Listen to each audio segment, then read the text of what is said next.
Magandang araw mga kaibigan. Bigyan natin ng reaction, opinion itong Facebook reel posted by Chris Tan. Interview ito kay Congressman Terry Ridon na kung saan inaamin niya na yung ginagawa nila ngayon sa Committee on Justice is gusto nilang kumuha ng additional evidences. Oh, andyan, nadulas ang kanyang bibig. May ebidensya, kailang gusto pa namin kumuha. Pakinggan natin ha. Alam na sa natin yung totoong wala ebidensya yung mga complainants. No? Meron silang ebidensya at time of submission. Yung una. So all of the COA reports were there. All of the video documentation relating to the death threats were there. There was a mention of the SAL. Sandali ha.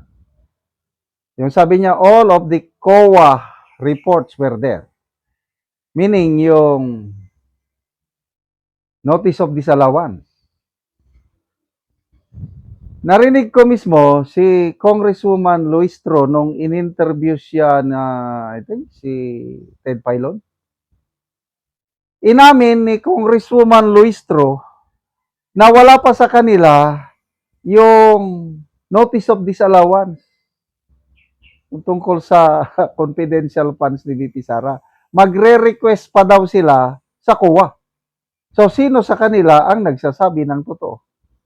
Luistro o Ridon?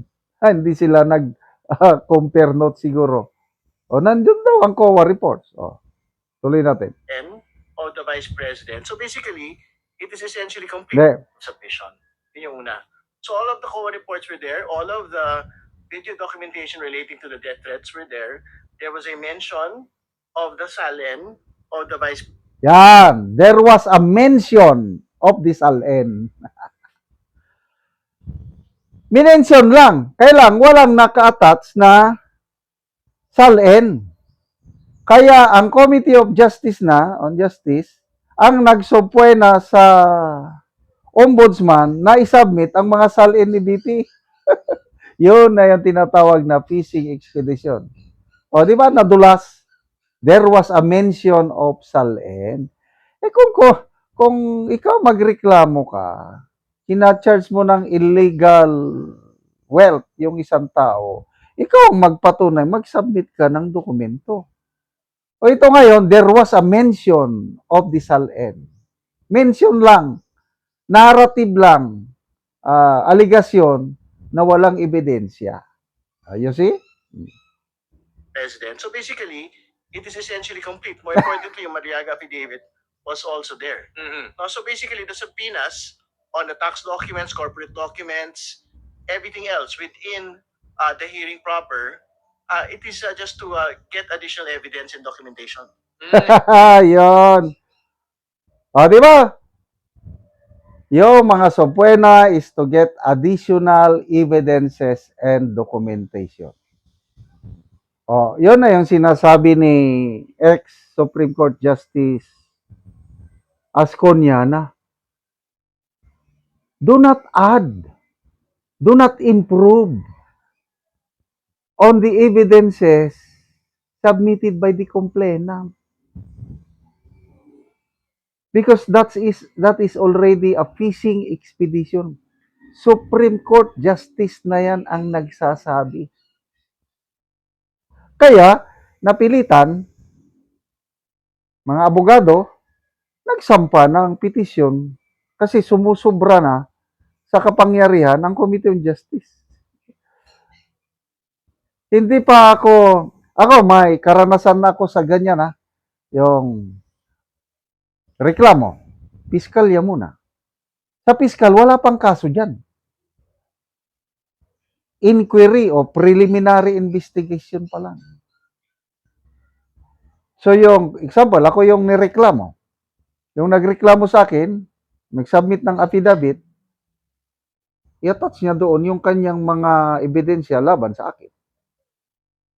So ang gagawin ng piskal, isumpuin ako, para mag-submit ako ng aking counter affidavit, isasubmit ko rin yung mga ebidensya ko. Ganun yun.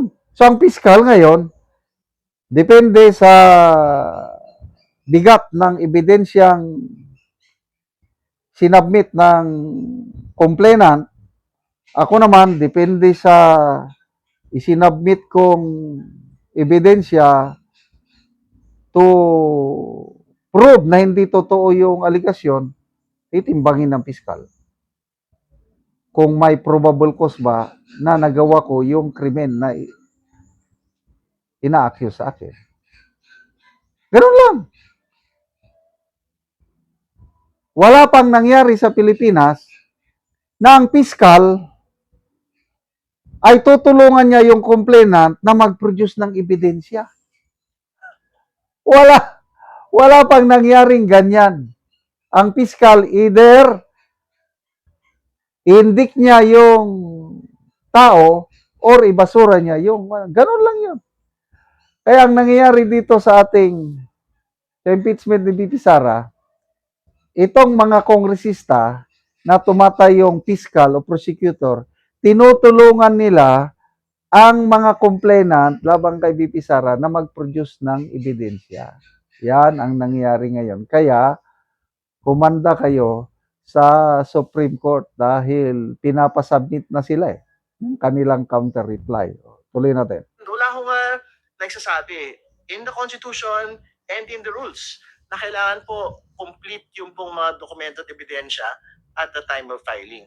Okay, yun ang nakikita ko kasi kaya actually I'm very surprised that you said that you're very confident na the Supreme Court will not honor this TRO request. Kasi para sa akin, nagulat na ako nung first time na ginawa ng Supreme Court. Yan. Totoo, ang Supreme Court, hindi niya i-grant yung TRO na hinihingi ng mga abogado o company BP Sara. Kaya lang, hindi ibig sabihin na panalo ng mga kongresista. Kaya ang Supreme Court, submit kayo ng inyong reply within 10 days.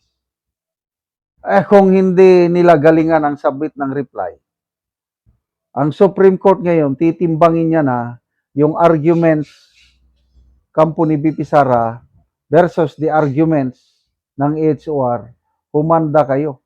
Baka mamaya, ma-strike to na naman itong mga kongresista kasi hinihiling sa company BP Sara i-declare void ab initio ang impeachment proceedings.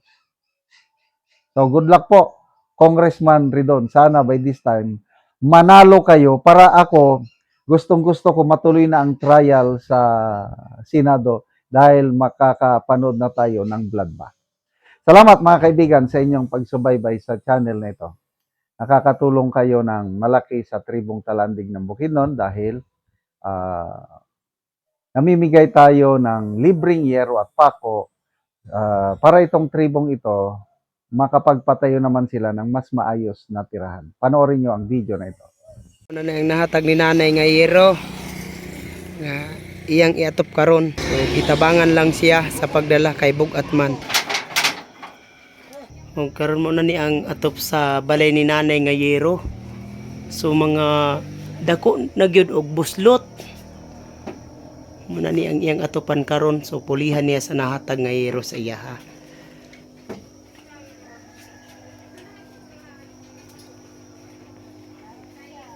So mga karaan na gid kayo nga yero. Turun na biti mamada. So kung muulan, gatuluan na gyud.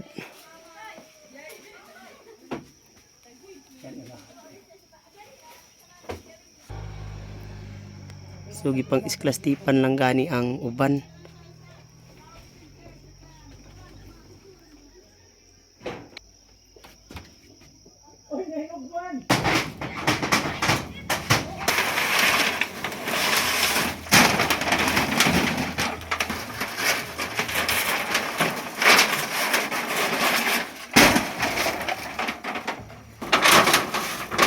Kalayan ka gitu.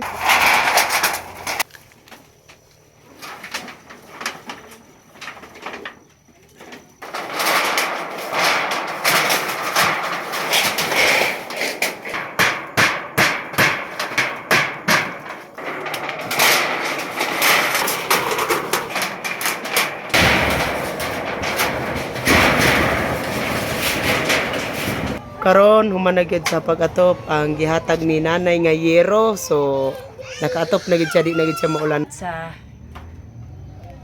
Salamat sa Ginoo sa naghatag sa sin.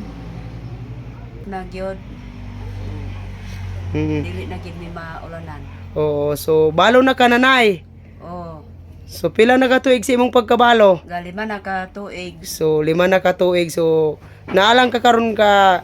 So ikaw na lang karon ang nabilin. Oh, So tanan na ka pamilya imong anak nanay. tanan, So karon nakatop na ka, di na ka maulanan. dili na gid maulanan. Salamat mi sa naghatag ani nga sin. Salamat kayo.